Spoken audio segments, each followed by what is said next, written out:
তো hello guys, আসসালামু আলাইকুম। আমি সায়ন। আশা করি আপনারা সবাই ভালো আছেন, সুস্থ আছেন। আমি আল্লাহর রহমতে ভালো আছি, সুস্থ আছি। তো গত কমেন্টে আপনারা বলছিলেন যে ভাই ছেলে মেয়ে মানে কবুতর ছেলে এবং মেয়ে কবুতর চেনার উপায়। তো আমি আজকে এই টপিকেই ভিডিও করব, সবাই ভিডিওটা দেখতে থাকেন। আমি এখন ফার্স্ট একটি নর কবুতর ধরবো, দেখতে থাকেন ভিডিওটা।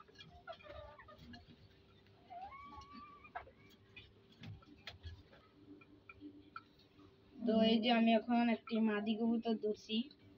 এই মাদি কবুতরের চেনার মেন যে বৈশিষ্ট্য, তার যে পটির যে স্থানটা আছে, এই দেখেন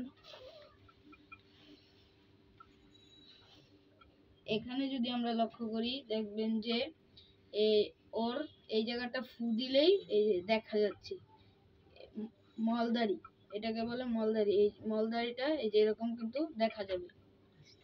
আর যে মাদির এই যে ধোরটা আছে, মানে গলার ধোর যে বলে, এই যে ধোরটা খাবার যে যায়, পানি যেটাই খাক যায়, এই ধোরটা চিকন থাকবে, নরের ধোরটা মোটা থাকবে। আর এরকম করলে, এই যে হাত দিয়ে এরকম করলে নরের গলাটা মোটা থাকবে এমনিতেই। এই দেখেন, এটা কিন্তু একটি মাদি কবুতর, শুকনা।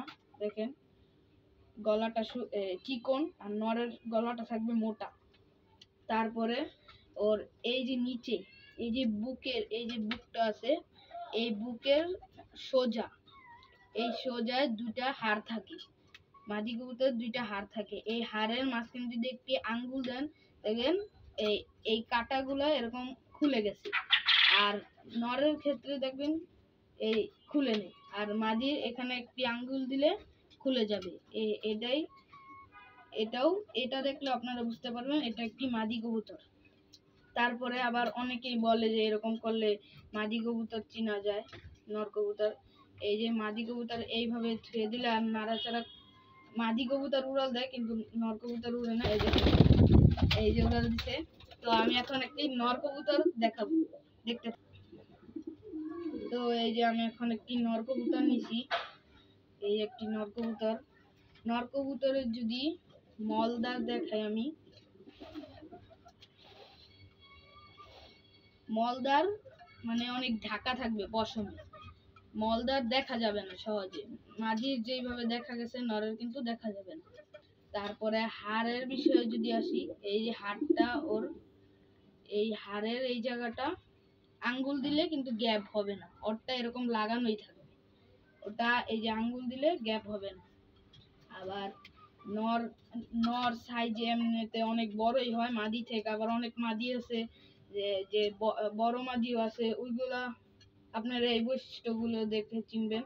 আর মাদির সাইজটা এমনিতে ছোটই হয়। আর নর দেখতে অনেক সুন্দর হয়। নর ডাকাটা কি করবে কিন্তু মাদি ডাকবে না।